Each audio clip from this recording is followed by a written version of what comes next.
Hey folks, this is Jason King for the IDP show.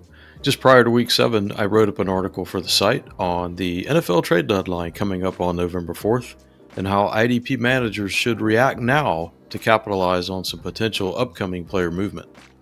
We've already seen a couple of in-season defensive trades, with the Jaguars and Browns swapping corners Tyson Campbell and Greg Newsome, and more notably, the Ravens shipping edge rusher Odafe Elway to the Chargers for safety Alohi Gilman. The IDP impact of adding Gilman to Baltimore's safety room should be a good thing for Kyle Hamilton, as it frees the Ravens to move Hamilton over the slot and into the box and lining up closer to the line of scrimmage. Should result in more stable tackle totals for Hamilton.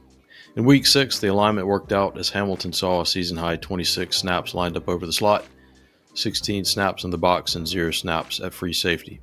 The production didn't bear out, but that's just a 1-week sample size, so we'll trust that alignment all day long.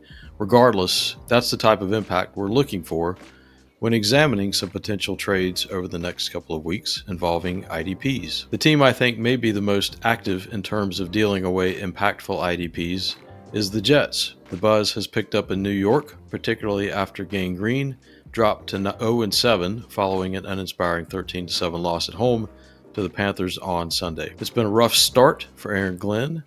He's got a big job instilling that bite your kneecaps off culture that he had in Detroit. Any player that Glenn doesn't see fitting into that culture is trade fodder. Either Jermaine Johnson or Will McDonald would fit the bill as a potential needle mover for another team at edge. Both Johnson and McDonald have 2 years remaining on rookie contracts, with Johnson having had his 5th-year option already picked up. So how good would either one of those look in San Francisco, which needs help off the edge given Nick Bosa is already out for the season, and Bryce Huff is now scheduled to miss time with a hamstring injury. And the fit would be great as a reunion with former Jets coach Robert Saleh. In the article, I did speculate a trade with much larger IDP implications, and one that would involve Jamien Sherwood headed to San Francisco in the wake of Fred Warner's season-ending ankle injury. Tatum Bethune's play in his first start puts a real damper on that potential move. But the fact is, it's been a rough go for Sherwood in coverage this season, just a year after he looked more than capable of holding his own in that aspect of the game. We don't really know how Glenn feels about Sherwood as a fit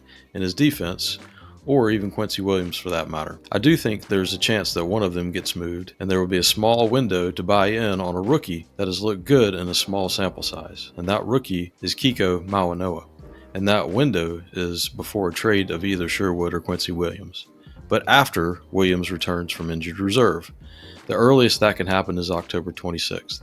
If the stars align and Sherwood is still on the team once Williams is activated, I'd look to add Mauigoa cheaply because he is an Aaron Glenn culture fit. One obvious dynasty buy right now is Chop Robinson, who has been quiet for our IDP teams as he bides his time behind veterans Jalen Phillips and Bradley Chubb. Phillips is the more likely to be dealt to a contender given he's in a contract walk year. Regardless, Robinson needs more snaps than he's been getting in 2025. He's too explosive and he showed too much promise as a rookie to see a less than 40% snap share in his age 22 season. So if you can get him at a discount now, I recommend doing so. One safety I like going after right now is Kevin Winston Jr. of the Titans. Tennessee has made trade deadline deals in each of the past 2 seasons, and I expect the same this year given the team has already moved on from coach Brian Callahan. It wouldn't be a surprise at all to see either Xavier Woods or Quandre Diggs get moved or even released, and either way, it would behoove the Titans to get their exciting 3rd-round pick out of Penn State onto the field. In larger leagues, it makes sense to poke around to see if Winston